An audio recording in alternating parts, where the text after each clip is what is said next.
Assalamualaikum warahmatullahi wabarakatuh. Om Swastiastu. Selamat siang dan salam sejahtera untuk kita semua. Bagaimana kabar anak-anak hari ini? Sehat?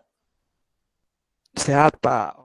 Jadi dalam kondisi pandemi ini, kita itu tetap harus menjaga pola makan dan pola istirahat kita. Tuh, agar imun tubuh kita itu tetap stabil ya anak-anak ya. Terus jangan lupa untuk tetap patuhi protokol kesehatan, pakai masker dan jaga jarak ketika kalian bepergian. Tuh. Baik, mari kita awali kegiatan hari ini dengan berdoa terlebih dahulu. Mungkin Nak Kerry bisa memimpin doa terlebih dahulu untuk kegiatan hari ini. Ya Pak, ya teman-teman, sebelum kita melaksanakan pembelajaran hari ini, alangkah baiknya kita berdoa menurut agama dan kepercayaan masing-masing. Berdoa dipersilahkan. Berdoa ya. Selesai. Hari ini kita akan masuk materi Sumpah Pemuda, tapi sebelum itu ada yang masih ingat materi sebelumnya anak-anak? Materi sebelumnya yang berkaitan dengan organisasi pergerakan nasional? Coba menjawab. Ya. Untuk organisasi pergerakan itu dimulai dengan adanya organisasi Budi Utomo dan itu tidak terlepas dari politik etis ya Bapak. Nah, munculnya berikutnya silakan anak-anak masuk ke dalam Google Classroom. Di situ sudah saya sediakan kelas peer teaching ya. Linknya sudah saya kirim melalui WA tadi. Di situ kalian bisa melihat ada KD 3.4 berkaitan dengan materi Sumpah Pemuda. Di bawah sendiri itu ada presensi kehadiran kelas peer teaching. Kalian bisa absen dan klik hadir sebagai bentuk kehadiran. Bisa dipahami anak-anak untuk kegiatan kita hari ini? KD kita hari ini, yaitu menghargai nilai-nilai Sumpah Pemuda dan maknanya bagi kehidupan kebangsaan di Indonesia pada masa kini. Nah ini, anak-anak, ada yang kenal dengan foto yang saya share di PowerPoint ini? Menteri Pendidikan kita, Pak. Betul anak-anak, jadi ini adalah Pak Nadiem Makarim, atau beberapa orang itu sering memanggilnya Mas Nadiem karena masih sangat muda ya.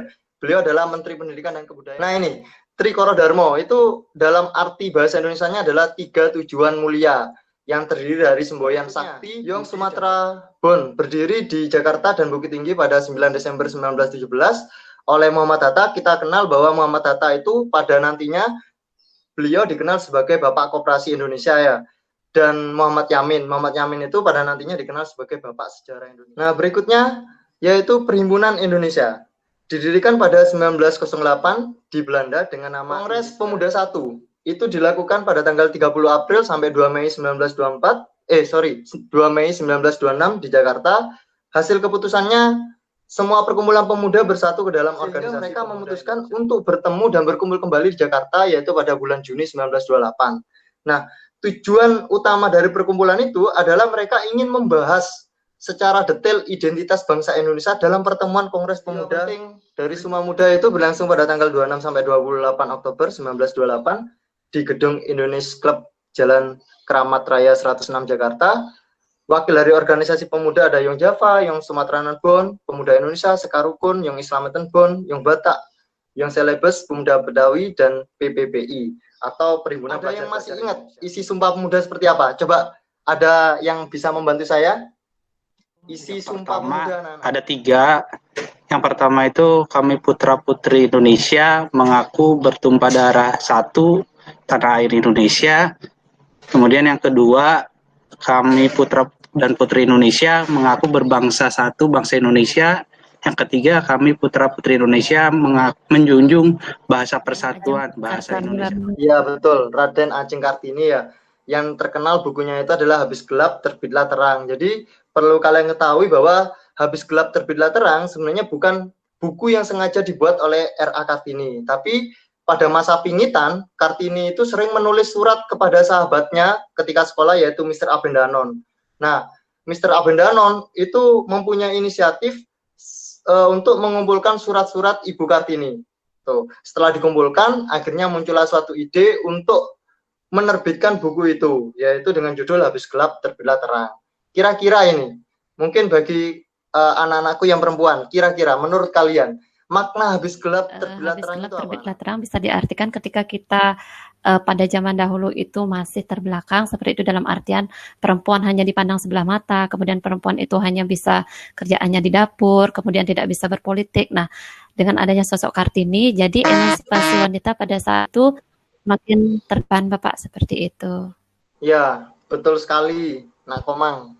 Jadi perjuangan Kartini itu memang untuk meningkatkan harkat dan martabat perempuan pada waktu itu. Nah, dan perjuangan Kartini itu mulai diperjelas lagi oleh penerusnya, yaitu Dewi Sartika, yang menentang 3 hal, yaitu pingitan, kawin paksa, hampir selesai. Nah, berikutnya adalah diskusi kelompok. Kelompoknya sudah dibagi di grup WA ya, tadi.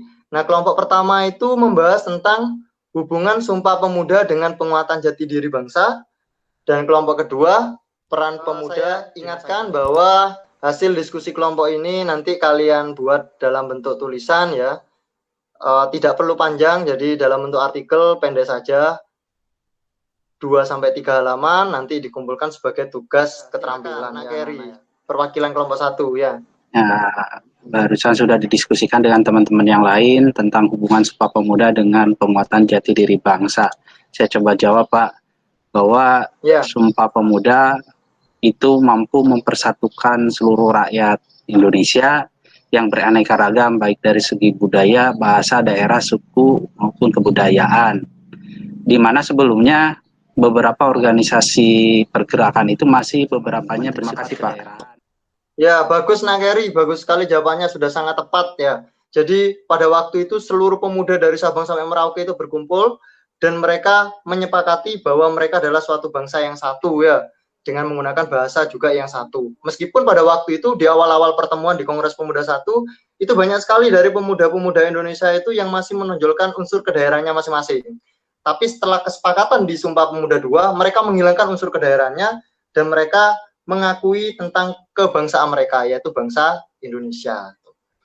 Bagus. Berikutnya dari kelompok 2, silakan siapa yang mau mempresentasikan sebagai Baik, menurut kelompok kami sama Komang, peran pemuda masa kini itu adalah sebagai ujung tombak, Pak, dari bangsa dan negara kita, di mana para pemuda itu dia sebagai ujung perjuangan kita untuk dapat mengisi kemerdekaan agar bangsa dan negara kita itu bisa lebih maju. Bagus sekali dari Nak Puspa. Mungkin mau ditambahkan lagi dengan teman satu kelompoknya, Nak Komang Sri.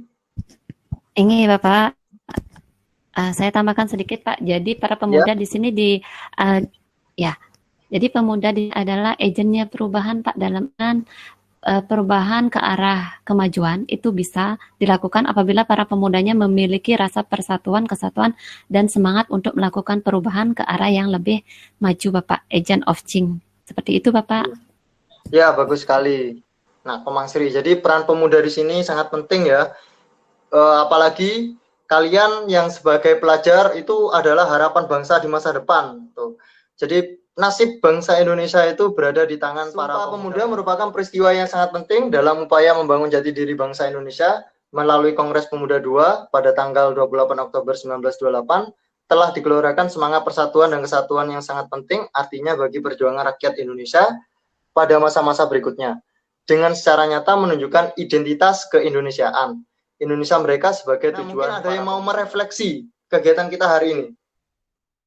Jadi pada pembelajaran pada yang hari ini saya sudah bisa memaknai bagaimana arti penting dari Sumpah Pemuda seperti itu. Kemudian dalam proses pembelajaran saya sangat menyenangkan sekali pembelajaran ini. Jadi saya diajak konteksnya belajar tidak hanya masa lalu saja, tapi konteksnya masa sekarang dengan menampilkan sosok-sosok pemuda di era. Setelah kegiatan kita sebentar lagi diakhiri, silakan kalian kembali masuk ke dalam Google Classroom. Di situ ada kegiatan yang baik. Kalau begitu, pertemuan hari ini Bapak akhiri. Terima kasih atas partisipasi anak-anak semua. Semoga kita bisa mengambil hikmah dan manfaat di pembelajaran hari ini. Semoga para pemuda Indonesia tetap berjuang di jalan kebenaran. Terima kasih. Wassalamualaikum warahmatullahi wabarakatuh. Selamat siang anak-anak.